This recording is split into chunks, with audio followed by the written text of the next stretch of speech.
Wherever you go, whatever you do, throw a little at it. Omax, Vest and Briefs.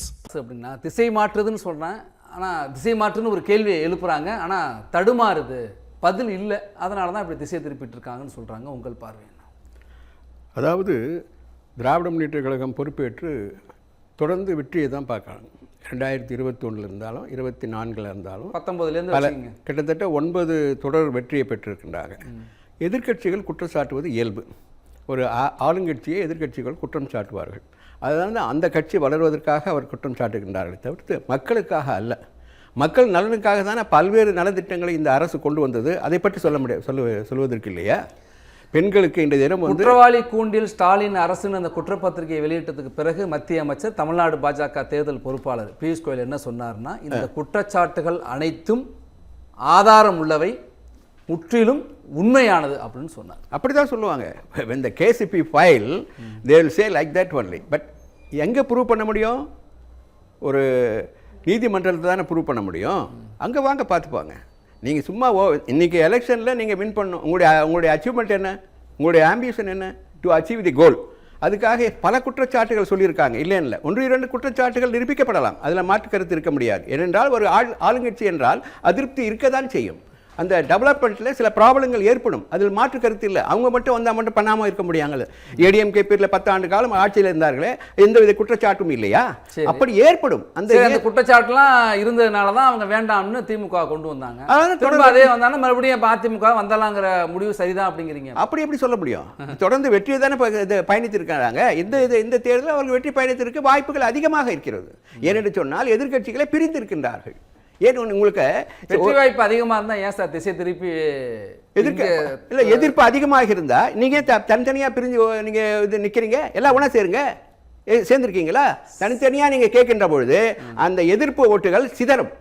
அப்போ ஒரே ஒரு இதில் பல இது உங்களுக்கு கூட்டணி பலமாக இருப்பதனால் அவர்கள் வெற்றி பெறுவதற்கு நீங்கள் தான் வழிவகுக்கின்றீர்கள். ஒரு மூத்த வழக்குரைஞர் அவர்கள் வைக்கிற ஒரு குற்றச்சாட்டு, பெண்கள், குழந்தைகள், பட்டியல் சமூகத்தினருக்கு எதிரான குற்றங்கள் பன்மடங்கு அதிகரிச்சிருக்கு அப்படிங்கிறாங்க. அது இண்டிவிஜுவல் இது. பிகாஸ் நீங்கள் பார்த்தீங்கன்னா இந்தியாவில் பொறுத்தளவு அதிகமாக இது போன்ற குற்றங்கள் வந்து யூபியில் தான் இருக்குது. கிட்டத்தட்ட கேஸ் மட்டும் பார்த்தீங்கன்னா 12,865 கேஸ் அதிகமாக இருக்குது. ஆனால் இங்கே 3000 சில்லற கேஸ் தான் பெண்டிங்கில் இருக்குது. புரிஞ்சுங்களா? அங்கொன்றும் இங்கொன்றுமாக நடைபெறுகின்ற குற்றத்தை ஒட்டுமொத்தமாக எதிர்க்கட்சிகள் காழ்ப்புணர்ச்சியின் காரணமாக அதை பூஸ்ட் பண்ணுறாங்க. அது நீங்கள் நிரூபிக்கணும், அவர் தண்டிக்கப்படுவார். ஆனால் இல்லை, அவர்கள் சொல்றது உங்களுக்கு தெரியாது இல்லை. NCRP தேசிய குற்ற ஆவண காப்பகத்தினுடைய தரவுகள் அடிப்படையில் தான். அங்கே தரவுகளை வந்து அவங்களாலாம் எடுக்கலை, இந்த மாநில அரசு கொடுக்கறத வச்சு தான் அந்த தரவுகளை வெளியிடுறாங்க. அந்த அடிப்படையில் தான் இந்த குற்றச்சாட்டு. அதுக்கு அடிப்படையை பார்த்தீங்கன்னா தனி மனித ஒழுக்கமின்மை. கிட்டத்தட்ட இது எல்லா கட்சிகளுக்கும் பொருந்தும், எல்லா ஆட்சியாளருக்கும் அது பொருந்தும். கிட்டத்தட்ட 60.1 விழுக்காடு வந்து இன்னைக்கு வந்து போதையில் மயக்கத்தில் இருக்காங்க. அது வந்து டாஸ்மாவாக இருக்கலாம், இல்லை போதைப் பொருளாக இருக்கலாம்.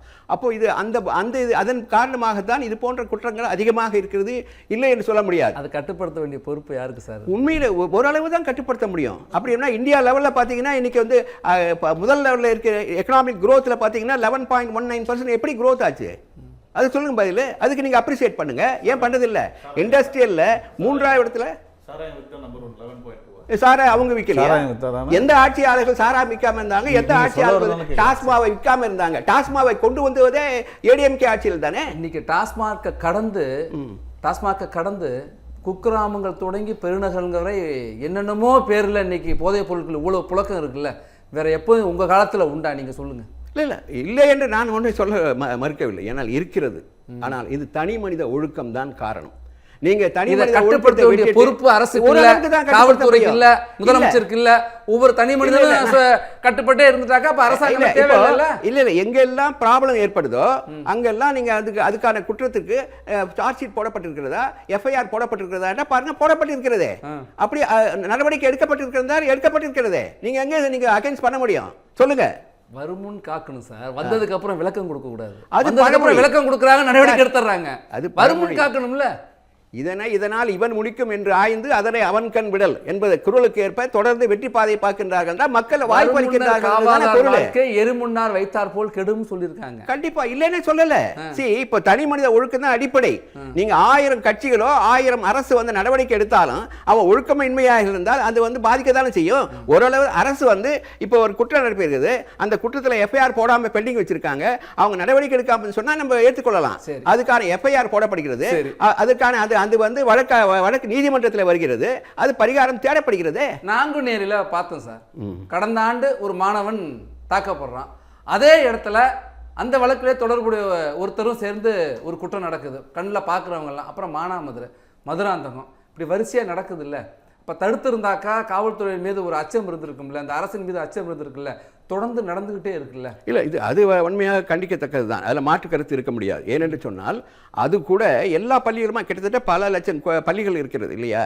அங்கொன்று இங்கொன்றுமாக நடைபெறுகின்ற ஒரு பள்ளியை வைத்தோ அல்லது அங்கே வைத்து குற்றத்தை ஒட்டுமொத்தமாக தமிழ்நாடு குற்றம் சொல்வது எந்த விதத்தில் நியாயம்? ஏனென்றால் இந்தியாவிலே ஒழுக்கத்தில் அதிக எஜுகேஷனில் இன்னைக்கு தமிழ்நாடு தான் முதன்மையில் இருக்கு. அப்போ எப்படி வந்தது?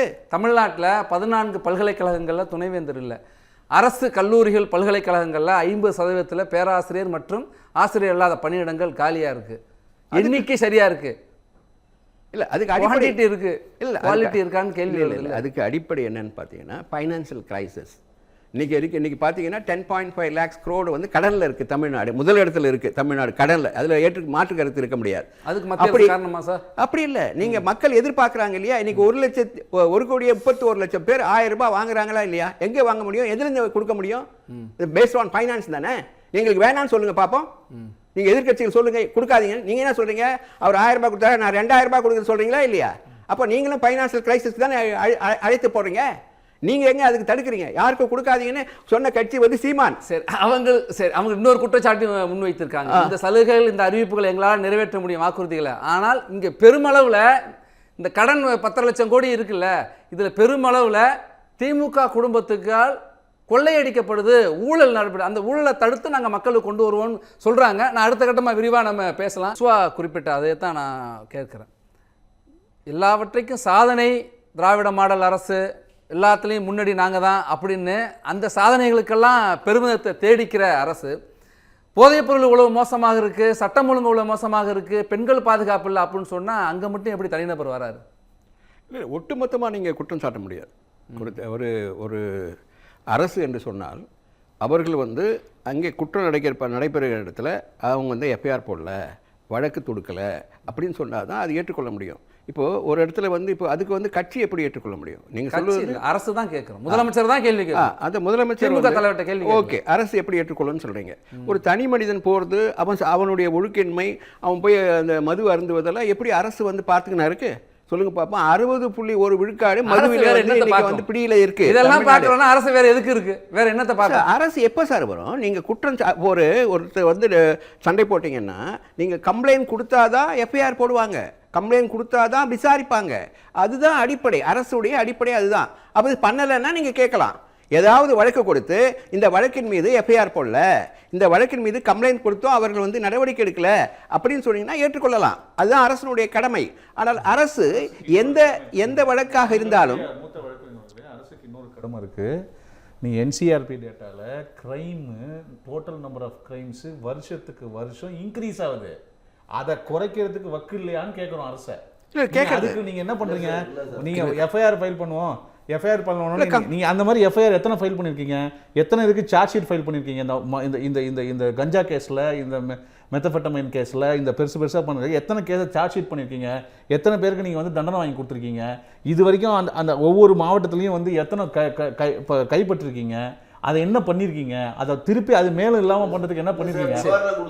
என்ன என்ன என்ன என்ன நீங்க பெண்களுக்கு ஒரு நிமிஷம் 6000 பெண்கள் 18,000 வழக்குகள் பதியப்பட்டு 6000 போக்சோல் வழக்குகளை வந்து நாங்க வந்து குற்றவாளிகள் கைது செய்யப்பட்டு 108 கோடி நிவாரணம் கொடுத்துட்டோம் பெருமையா சமூக நலத்துறை அமைச்சர் கீதா ஜீவன் சொல்றாங்க. நேற்றைக்கு முதலமைச்சர் என்ன சொல்லியிருக்காரு அப்படின்னா 86% வழக்குகள் 60 நாளுக்குள்ள நாங்கள் குற்றப்பத்திரிகையை தாக்கல் செய்திருக்கோம், கடுமையாக தண்டனைகளை கடுமையாக்கியிருக்கோம் அப்படின்னு சொல்றார். பதில் அவர் சொல்ல வர. சரி மோகன், தடுமாறினான்னு சொல்கிறாங்க, இங்கே திணறாங்கன்னு சொல்கிறாங்க, ரெண்டுமே இல்லை எஸ்கேபிசம் அப்படிங்கிறாங்க. இன்னொன்று நிர்வாகத்திறன் 5000 ரூபா பணத்தை உடனே சில மணி நேரங்களில் 1,31,00,000 பேருக்கு அந்த பணத்தை செலுத்தக்கூடிய நிர்வாகம் இருக்குது.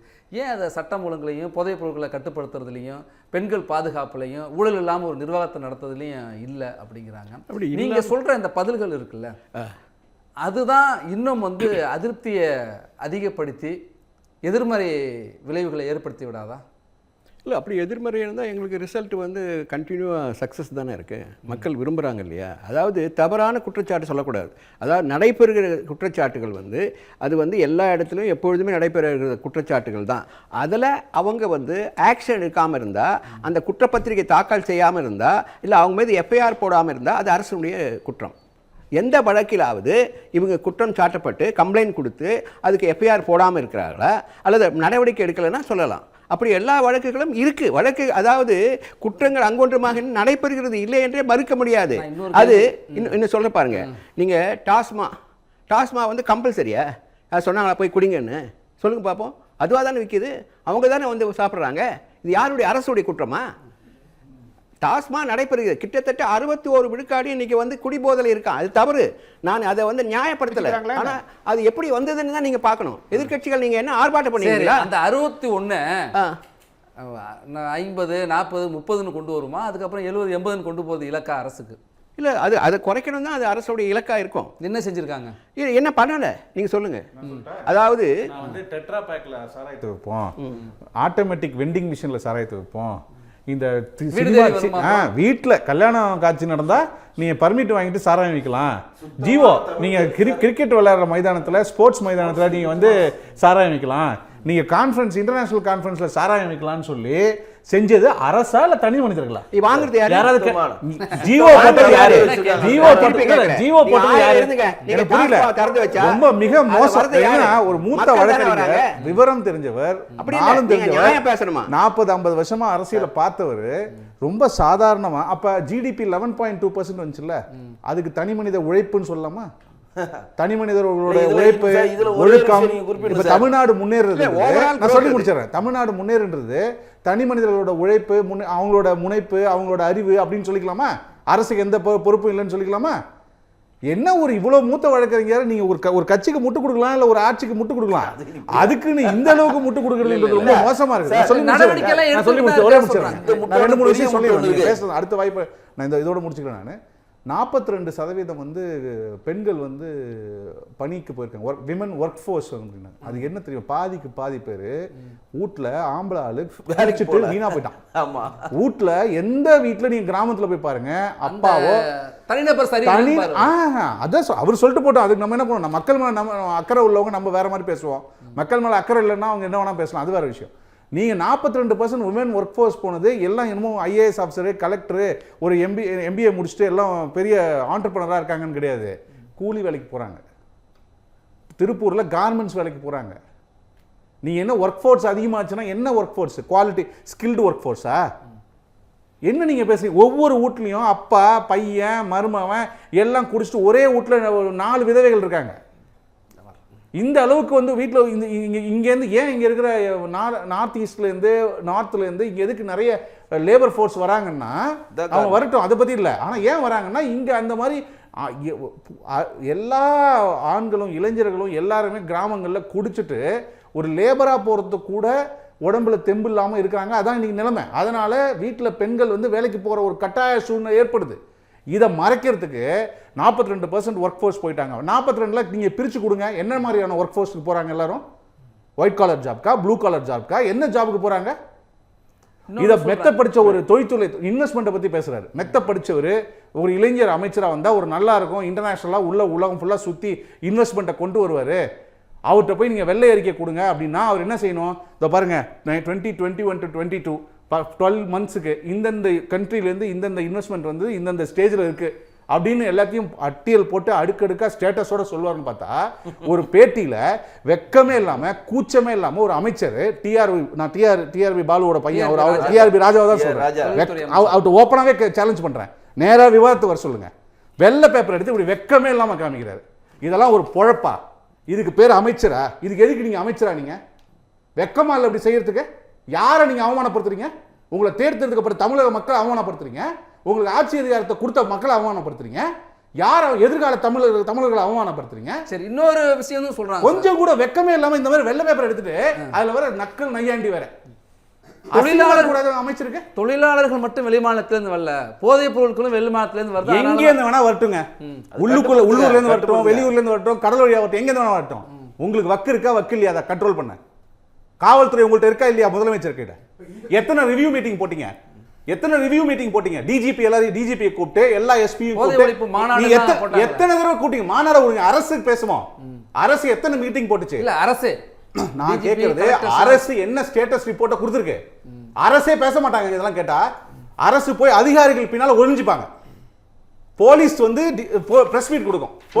முதலமைச்சர் விழிப்புணர்வு வீடியோ எல்லாம் வெளியிட்டாங்க. மன்றாடி கேட்டுக்கொள்கிறேன்னு சொன்னாரு முதலமைச்சர். தெம்பு இருந்தா, திராணி இருந்தா, வக்கு இருந்தா முதலமைச்சர் வந்து வெளியில தமிழ்நாட்டோட சட்ட ஒழுங்கை பத்தி பேட்டி கொடுக்க சொல்லுங்க. முதல்ல இதுல போய் HOPF டிஜிபி முன்னாடி ஒளிஞ்சுக்கிறது, போலீஸ் ஆபீசர் முன்னாடி ஒதுக்குறது வெக்கமா இருக்கு முதலமைச்சருக்கு. இல்ல இதுல ரொம்ப முக்கியமான கேள்வி என்னன்னா, நேற்றுக்கு தேர்தல் ஆணையம் வந்து தமிழ்நாட்டினுடைய காவல்துறை தலைவரை மாத்தினது. அண்டை மாநிலமான கேரளாலையும் தேர்தல் நடக்குது. அங்க வந்து தேர்தல் ஆணையம் வந்து மாநிலத்தினுடைய காவல்துறை தலைவரை மாத்தல.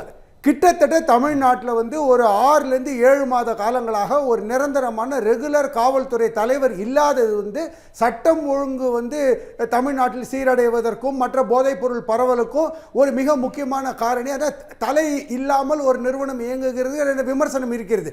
ஏன் வந்து காவல்துறை தலைவர் வந்து ராவா மாற்றப்பட்டார் அதுவும் தேர்தல் காலத்தில்? இதெல்லாம் வந்து பேசப்படாத பொருட்களாக இருக்கிற வழிய இது ஒன்று இருக்கு. இன்னொன்று ஐயா சொல்றாரு, அங்கொன்றும் இங்கொன்றுமாக இங்கதோட யூபியில தான் ஜாஸ்தி இருக்குன்னு.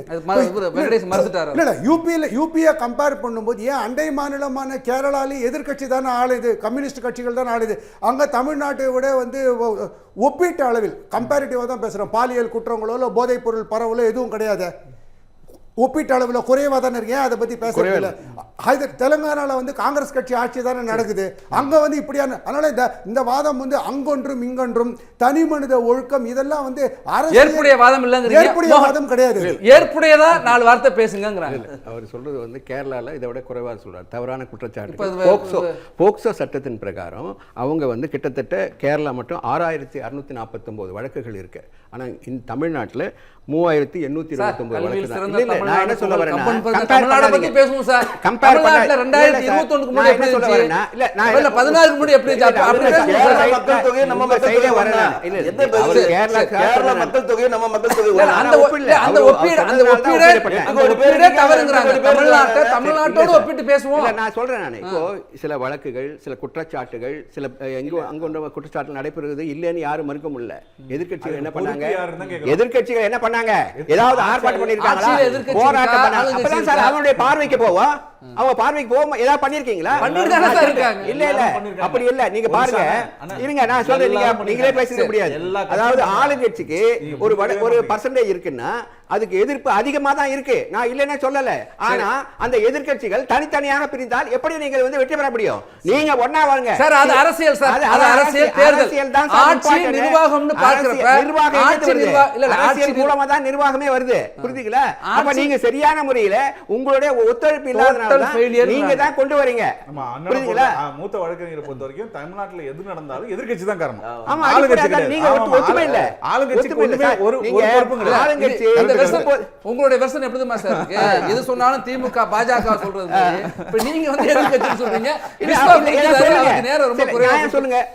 ஒன்னா சேர்ந்து அவங்க வந்து போராட்டம் பண்ணிருக்காங்க.